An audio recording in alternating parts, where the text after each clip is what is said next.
4 minutes. Thank you, Mr. Chairman, and Ms. Dorsey, thank you for being here. We've heard a lot today about content filters, shadow banning, and a little bit about bias, and I'd like to focus on bias for just a second. A member of my staff recently created a test Twitter account working on a communications project unrelated to this topic, and even before we knew that this hearing was going to take place. They were interested to note who was listed on the suggestions for you to follow list. This is the pro-life conservative congressional staffer on a work computer whose search history definitely doesn't lean left. All they entered was an email address and a 202 area code phone number. Yet here's who Twitter suggested that they follow, and you'll see it on the screen. Nancy Pelosi, Kamala Harris, John Dingell, Chuck Schumer, John Kerry, Ben Rhodes, David Axelrod, Kirsten Gillibrand, Jim Acosta, Alexandria Ocasio-Cortez, Paul Krugman, Madeleine Albright, Claire McCaskill, Chuck Todd, and John Lovett. All left-wing political types. That's all she got as suggested for you to follow.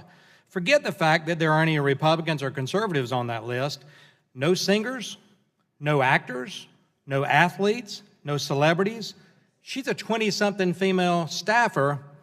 Didn't even get Taylor Swift, Chris Pratt, Cristiano Ronaldo, or Kim Kardashian. All she got was the suggestions that I had on the screen. Look, it's one thing not to promote conservatives, even though Donald Trump is truly the most successful Twitter user in history of the site.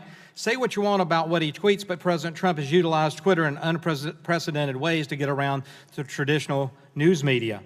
I would think that someone in your position would be celebrating that and him rather than trying to undermine him. So how do you explain how a female 20-something-year-old who just put in an email address and a 202 area code, why does she only get the liberal suggestions? We simply don't have enough information in that case to build up a more informed suggestion for her. So the 202 number is all we have. So therefore, so I get that you don't have much information on her. 100% of the suggested followers were biased. Where was Kim Kardashian? Huge Twitter. Where was Taylor Swift? Where was Ariana Grande? In fact, I can look at Twitter most followers, and they're not these people that you suggested for her. And there was nothing in on her search history and on a government work computer to suggest that she was left-leaning, right-leaning, or anything. Katy Perry, number one. She wasn't on this list. How do you explain that? I think it was just looking at the 202 as a DC number and then taking DC-based accounts, and the most followed probably or most engaged with DC accounts.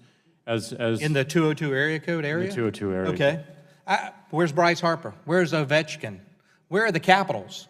Where are the Nats? Where's DC United?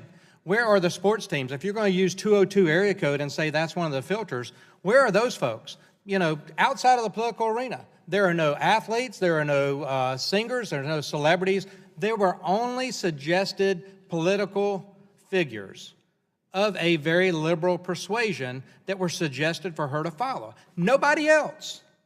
That shows bias, sir. Well, yeah, I mean, we do have a lot more work to do in terms of our onboarding, and obviously you're pointing out some weaknesses in our signals that we use to craft those recommendations. So as she continues, if she were to start following particular accounts or engaging with particular tweets, that model would completely change based on those. We just don't have enough information. It sounds like we are not being exhaustive enough with the one piece of information we do have, which is her area code. Mr. Dorsey, let me ask you this. After this hearing and me clearly showing this bias and a lot of other questions, if someone in a 202 area code that's 28 years old sets up a Twitter account with very limited information but has an email address and a 202 area code, are you going to tell me today that they're going to get other suggested followers than the liberals that I mentioned? That is not a good outcome for us. Gentleman's time's expired. Chair recognizes the Chairman, lady from California, Ms. Walters.